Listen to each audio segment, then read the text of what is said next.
Assalamualaikum warahmatullahi wabarakatuh.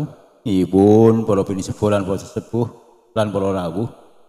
Mugi tansah kepareng kula ngemilos kemandikan panjenengan hawit hamil nuhuni atur pambutipun saking Ibu Marni dalah Bapak Gimin menapa dene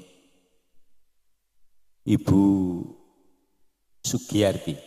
Ingkang ngamukati. Nggih, wonten enjang menika kula kadhawuhan supados maosaken salat kidungan sawetawis kangge netepi adat istiadat ingkang sampun wonten lumampah wonten ing dusun Kundang mriki.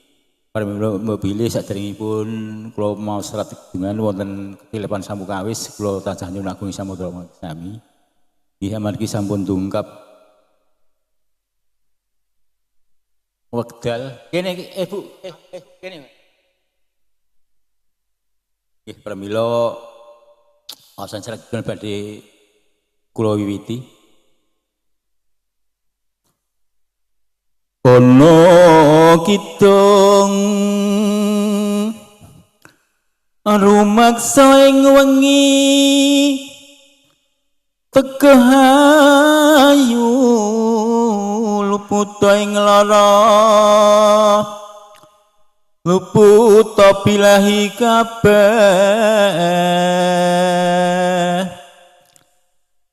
jim setan datan purun panahluan dan ono wani miwah panggawe ala gunane wong luput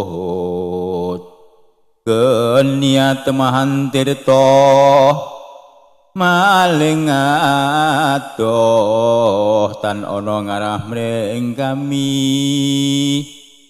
Una tutupan sirna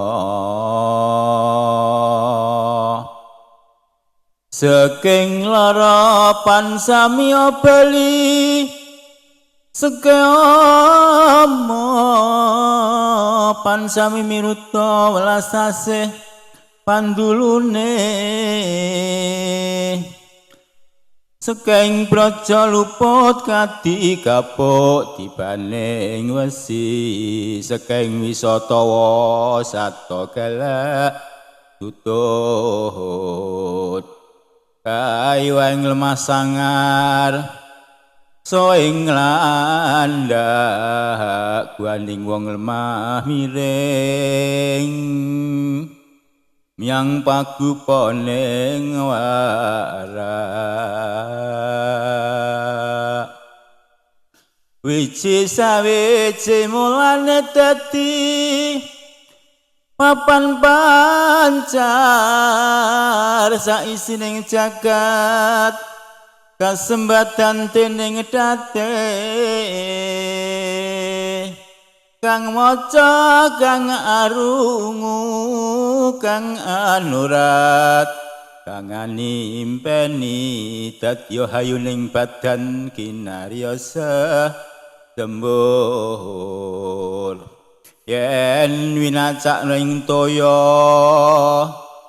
kinarya dusrara tuwa geles kaki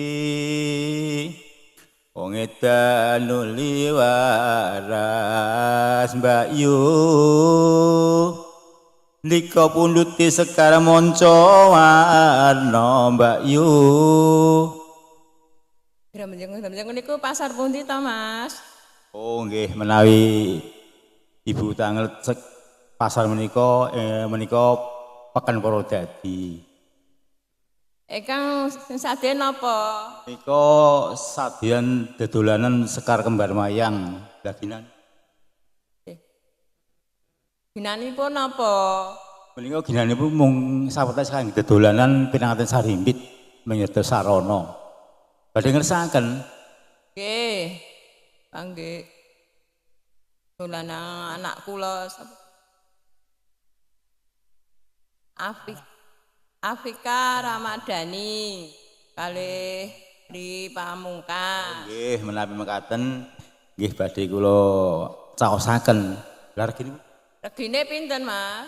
Bab rega gampil, Bu. Menika ingkang bakal menika sami cocokipun, menika sedaya kula paringaken dumateng Ibu Marni sak keluarga mugi-mugi kula nderek donga mugi Gusti Allah tansah angganjar wilujeng sedayanipun para madya wusananipun mangke saged kasembatan kakesanan wonten alang setunggal punapa.